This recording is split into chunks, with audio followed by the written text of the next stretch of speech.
लेकिन हार मंजूर नहीं कि दूसरे भाग में आपका फिर स्वागत है।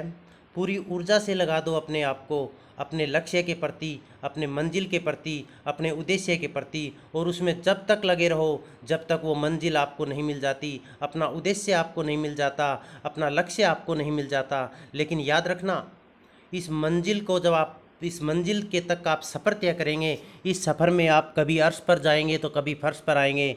लेकिन जब आप शिखर पर हों, जब आप ज़िंदगी के सफ़र में शिखर पर हों, तो कभी घमंड ना करना, और जब आप कभी तल पर आ जाएं वापिस, तो कभी भी धैर्य ना खो देना। क्योंकि इन दोनों ही परिस्थितियों में आपको संतुलन बनाए रखना है। ज़िंदगी में अच्छे वक्त भी आएंगे, बुरे वक्त भी आएंगे। कभी आप शिखर पर जाओगे तो कभी आप अर्श पर आओगे, लेकिन दोनों ही परिस्थितियों में दोस्तों संतुलन होना बहुत ज़रूरी है। याद रखना, गिरना बुरी बात नहीं है, लेकिन जो गिर कर ना उठे वो बुरी बात है। ऐसे ही जज्बे, जुनून, समर्पण और त्याग की कहानी है एक बेहतरीन मोटिवेशनल योद्धा खिलाड़ी की कहानी है, जिसका नाम है युवराज सिंह, जो कभी अर्श पर रहे, कभी फर्श पर रहे। ज़िंदगी में बहुत ज़्यादा उन्होंने संघर्ष किया। एक बेहतरीन खिलाड़ी थे, गजब के फील्डर थे, एक ऑलराउंडर थे। जब बॉल इनके पास आती तो चीते के समान वो बॉल के ऊपर झपटते थे। बॉल की पर निगाह ऐसे होती थी जैसी शेर की निगाह अपने शिकारी पर होती है, शिकार पर होती है। अब देखिएगा, कमाल के बॉलर थे। इन्होंने 2011 के वर्ल्ड कप में 15 विकेट झटक कर सिद्ध कर दिया था कि वो दुनिया के महानतम बॉलर में शामिल है।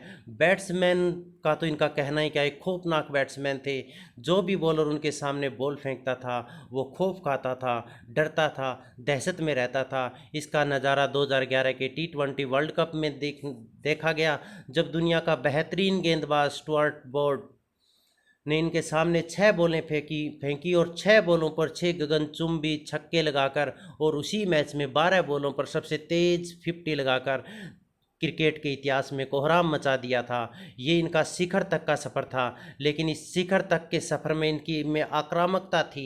जब भी आप लक्ष्य की तरफ अग्रसर हो, आप में एक आक्रामकता होनी चाहिए। जब वो बॉलिंग करते थे तो बैट्समैन की हिम्मत नहीं होती थी उनकी आंखों में आंखें डालकर देख सके, और जब वो बैटिंग करते थे तो बॉलर की हिम्मत नहीं होती थी उनकी आंखों में आंखें डालकर देख सके।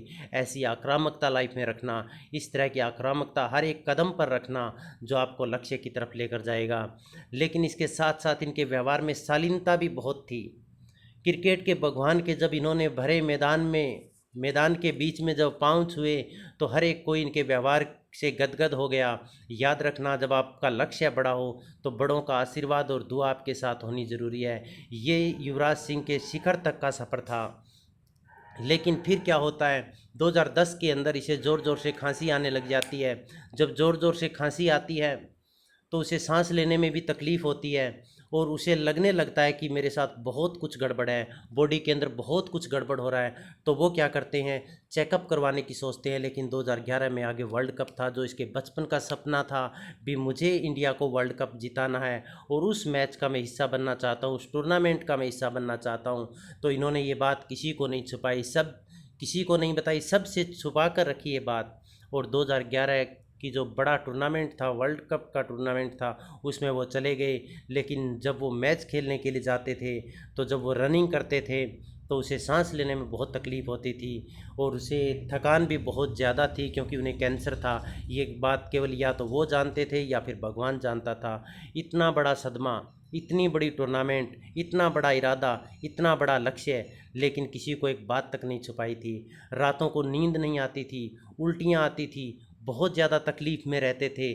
लेकिन इन्हें पता था कि मेरी मंजिल, मेरी शारीरिक समस्या, शरीर की जो समस्याएं हैं, वो मेरी मंजिल में बाधा नहीं बन सकती। जिसके इरादे मजबूत हों, हौसला बड़ा हो, उत्साह हो जिसके अंदर, उसके सिर्फ लक्ष्य दिखाई देता है, उसके मार्ग में आने वाली बाधाएं नहीं दिखाई देती। इन्हें उल्टियाँ आती थी, बहुत ज़्यादा खून की उल्टियाँ आती थी, लेकिन इन्होंने किसी को ये बात बिना बताए मैदान में चले जाते थे।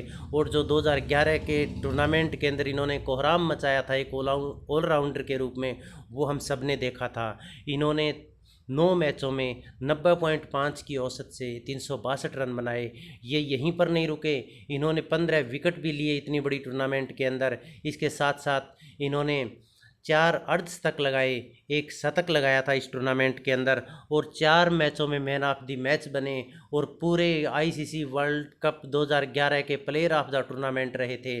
तो इतना शारीरिक कष्ट होने के बावजूद अपने लक्ष्य पर ध्यान और इतना संघर्ष बिना किसी को बताए, इतनी पीड़ा सहन करते हुए अपने लक्ष्य को, सपने को, देशवासियों को वर्ल्ड कप दिलाने के लिए इन्होंने सब कुछ सहन किया, और 2011 का वर्ल्ड कप हमारे देश के हिंदुस्तानियों के झोली में डाल दिया।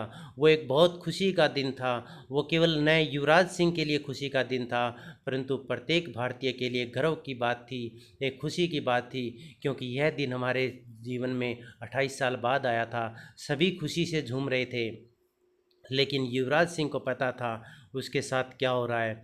फिर वो दोबारा मैदान के अंदर गए।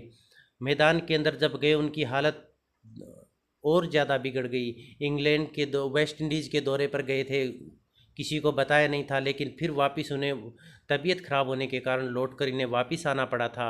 और जब वापस जा रहे थे मैदान से बाहर, तो इन्हें पता था कि अब मेरा रियल संघर्ष शुरू होगा, क्योंकि संघर्ष ही मंजिल तक लेकर जाएगा इन्हें। अभी उसकी मंजिल बाकी थी, उड़ान अभी बाकी थी। इन्हें पता था अब कुछ बदलने वाला है, सब कुछ बदलने वाला है, क्योंकि turning point of the life अब शुरू होने वाला था।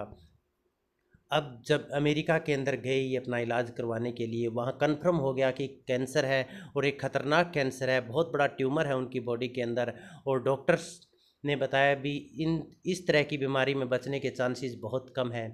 बाद में एक दिन हिंदुस्तान में खबर आई, एक खुशी की खबर आई क्रिकेट फैंस के लिए, प्रत्येक भारतीय के लिए, कि हमारा स्टार, हमारा युवराज, हमारा वर्ल्ड कप का जो सितारा था वो अब ठीक हो गया है। लेकिन डॉक्टर्स ने ये कहा था कि आपको अभी भी मैदान में आने में 3 या 4 साल लग जाएंगे। लेकिन यूवी का ये जज्बा था, जुनून था, उत्साह था, ये उसका कमाल था, ये उसके धैर्य की शक्ति थी, ये उसके आत्मबल और आत्मविश्वास की शक्ति थी, कि 6 महीने में वो वापस भारतीय टीम में बैकअप करने लगे। कमबैक उन्होंने किया 6 महीने के बाद। लेकिन पहले T20 मैच में वो पूरी तरह से असफल हो गए, तो वापस अर्श से फर्श पर आ गए, लेकिन संतुलन नहीं खोया। जब उन्होंने पहले T20 मैच में जब दोबारा वापस आए, उनका पुनर्जन्म हुआ, एक सितारे का पुनर्जन्म हुआ, तो वो पूरी तरह से असफल हुए। 21 बॉलों में मात्र 11 रन बनाकर आउट हो गए, और भारत वो मैच हार गया था। दुनिया ने अपना नज़रिया फिर बदला, और उसको वापस कहने लगे कि युवराज ख़त्म हुआ, युवराज का कैरियर समाप्त हुआ। न्यूज़पेपर में भी हेडिंग छपी थी कि युवराज का युग समाप्त, ये वापस घर आए। ये टर्निंग पॉइंट होता है। इस तरह की निराशापूर्ण स्थिति हमारे सब के लाइफ में आती है। ये वापस आते हैं अपने घर, और उन दोनों बैट्स को गौर से देखते हैं। पहला बैट वो जिससे इन्होंने 6 छक्के लगाए थे, दूसरा बैट वो जिससे इसने वर्ल्ड कप जीता था। और उन बैट्स को देखकर सोचते हैं, शायद यही मेरी ज़िंदगी का शिखर था, शायद यही मेरी मंजिल थी, शायद मेरा लाइफ यहाँ पर के समाप्त हुआ। लेकिन एक जो योद्धा होता है, वो कभी वो तुरंत अपने आप को पहचान लेता है। इसके अंदर सोया हुआ शेर फिर जागा, फिर जुनून जागा, फिर उत्साह जागा, फिर वो उमंग जागी, फिर वो कर गुजरने का जज्बा जागा, और एक नई मंजिल बनाई कि अभी तो मेरा सफ़र बहुत बाकी है। फिर इसने दोबारा इंग्लैंड के दौरे पर कमबैक किया, वापस आया टीम के अंदर, और जब वापस टीम के अंदर आया तो इसने कोहराम मचा दिया था अपना सर्वश्रेष्ठ स्कोर बनाकर। इसने उस समय महेंद्र सिंह धोनी के साथ चौथे विकेट के लिए रिकॉर्ड 256 रन की साझेदारी की, और इन 256 के स्कोर के अंदर 127 बॉलों में 21 चौके और 3 छक्कों की मदद से अपना आज तक का सर्वश्रेष्ठ 150 रन का स्कोर इन्होंने बनाया। और एक शेर फिर दहाड़ा, फिर वही दहाड़ देखने को मिली, और दुनिया ने अपना नज़रिया फिर बदला, और वही लोग, वही दुनिया, वही मीडिया फिर कहने लगी कि you is back, Gabbar is back, शेर पुनः भारत की टीम में शामिल हुआ। तो नंबर 1 बात, दुनिया के नज़रिए से कभी मत डरना, क्योंकि दुनिया का नज़रिया बदलते समय नहीं लगता। युवराज ने खुद कहा कि दुनिया कहती रहे चाहे कुछ भी कहे, बस आप अपने जुनून के साथ अपने काम में लगे रहो, आप अपनी लकीर है वो खुद खींचो, अपनी सीमा खुद निर्धारित करो, क्योंकि दुनिया अपना नज़रिया वक्त के साथ स्वयं बदल लेगी। यही दहाड़ पैदा करो अपने सीने में, यही आग, यही जज्बा, यही जुनून आप अपने सीने के अंदर पैदा करो। इसी जज्बे, इसी जुनून, इसी उत्साह के कारण हम अपनी मंजिल के पास पहुंच जाएंगे। देखिए कितनी बेहतरीन विकट परिस्थितियां इसकी लाइफ में आई। कैंसर से जिससे बड़े बड़े लोग घबरा जाते हैं, डॉक्टर तक ने जवाब दे दिया और विद इन 6 मंथ्स वापस आकर खेला और अपना सर्वश्रेष्ठ दिया। 127 बॉलों में 150 रन बनाए। यदि यह हार मान लेता, लेकिन इसने का स्वीकार था, इसे एक बात तय थी इसके माइंड में कि हार मंजूर नहीं, सब कुछ मंजूर है लेकिन हार मंजूर नहीं।